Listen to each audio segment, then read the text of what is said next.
Hello all and welcome. I'm going to be doing something a little tiny bit different today. I'm going to be unboxing my TETRA EX800 Plus.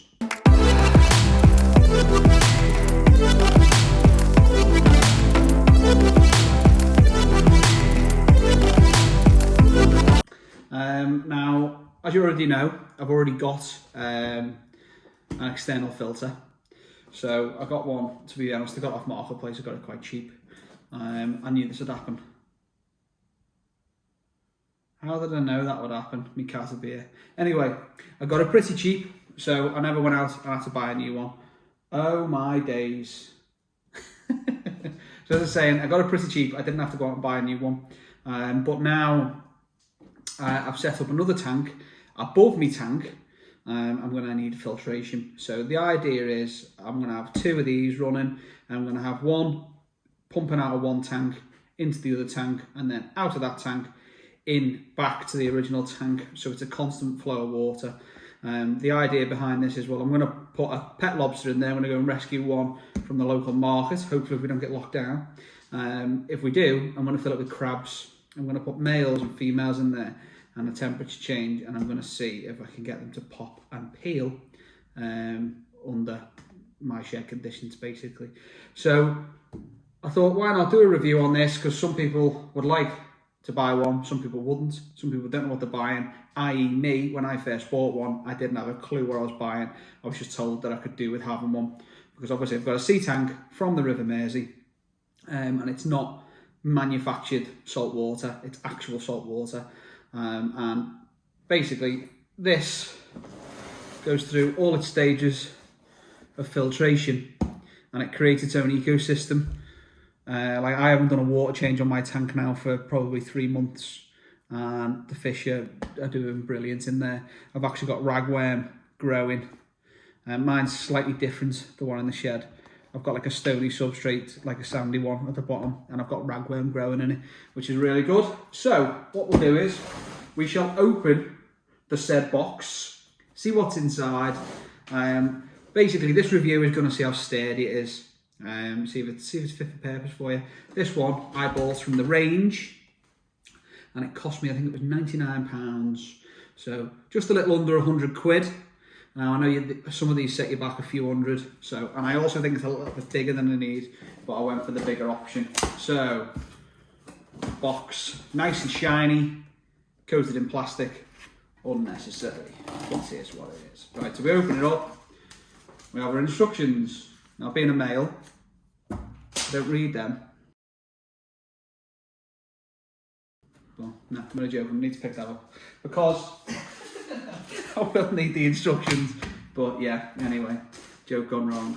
So, first things first, we have a white box, and then we also have, there's nothing else in the box, there is our external filter. Covered in plastic again, that's what's ruining our oceans, the irony. So, this is what your pump looks like. I'll make a leave that in actually until we go to the shed. Put that to one side, and then in our box, just sealed by more plastic. This is the attachments to go over your tank. Again, more attachments. It's the in or the out. This goes on top of your pump, like so. And then we've got our two hoses, one for the in, one for the out, and also a filter to go over one of the heads.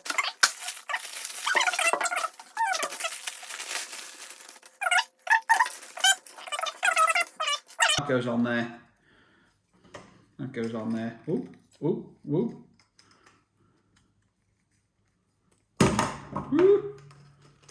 Goes on there like that, and it sucks out, goes on there, and then one of them goes onto there, and that's your sucker outer.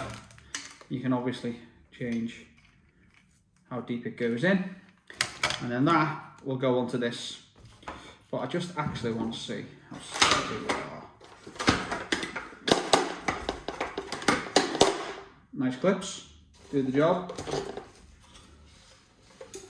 Right, well, pumps in there. Have a little look. I'm wondering whether this is going to be more powerful than the one I've got. And if that's the case, it's going to pump out the water quicker than what's going in. So I need to figure out how to sort that. Right, let's see what's going on in here then. So I've opened her up. Now our first basket.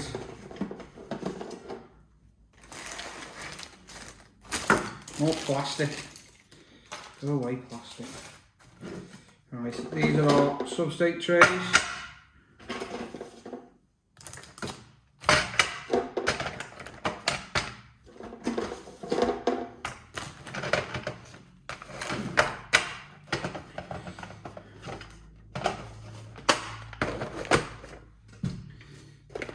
Right.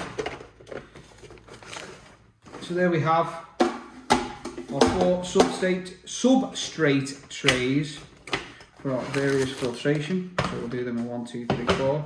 They obviously fit together a certain way. That's why I put them back together a certain way. So in layer number 1, which goes on the very bottom, more plastic. Make sure you take these off. I don't actually know what these are called. So for the intents and purposes of this, I'm going to call them biotubes. Now basically the idea of that is the bacteria sits on them and it grows in them. That's why it's got a surface area like that. It's got a hole around the middle. And then you've got a filter there, which goes on top. Then we've got bio balls. Now again, it's our second stage, because obviously the water goes in and comes up this, goes through that, then through this second layer. Now if you look there closely, it's got a lot of surface area there. It's a good healthy bacteria to attach to, which I'm quite happy with. Quite good. Like I say, my one hasn't got this, my external filter. I don't even know what it's called, to be honest. It just should.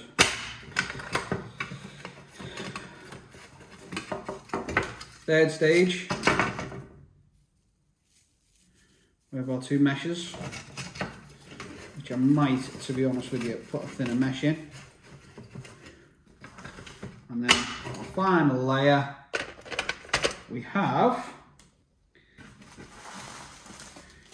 carbon. Never used carbon before.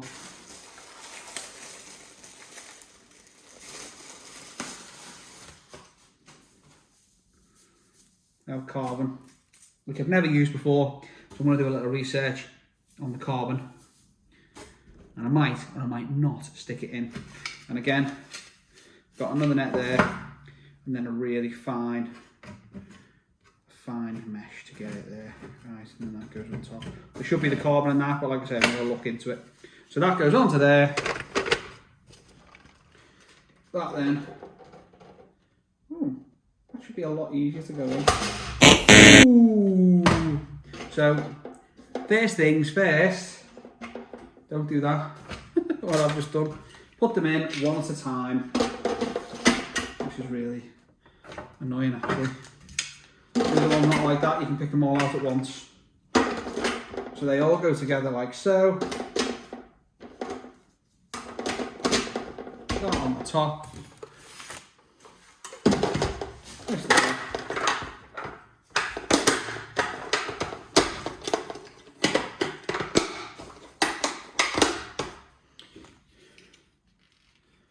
See how easy that goes. Oh, where's Milo again? Fantastic.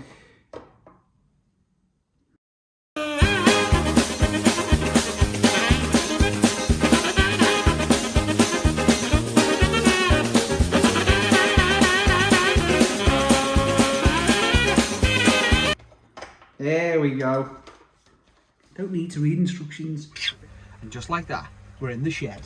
So what I've done is I didn't want to waste time filming connecting these on and connecting these on, so I'll just talk through it dead quick. These are the components that come with it. These are obviously, they're like basically like a stuffing gland. So you squeeze your pipe on and you screw this to tighten it up. So in there, screw to tighten it up, put your pipes in. I've left these a little bit long because I might be dropping it out of this tank and using it into this. Now the idea was to pump out of there into there, then out of there into here, but I think the pumps are going to counteract each other and one will fill up quicker than the other, and I don't want to come in to either a dry tank or an overflowed tank. So that's my reasoning. So I'm going to see how it works for a couple of days first. So I haven't turned it on yet. So I've basically put, this is the out and the in. So this little bar here, little section, little dribble bar, and then in there I'll put a little sponge on the back to come in. These levers, they say open and close on, can't go wrong. So turn them both to open. Now apparently you turn it on and you pump.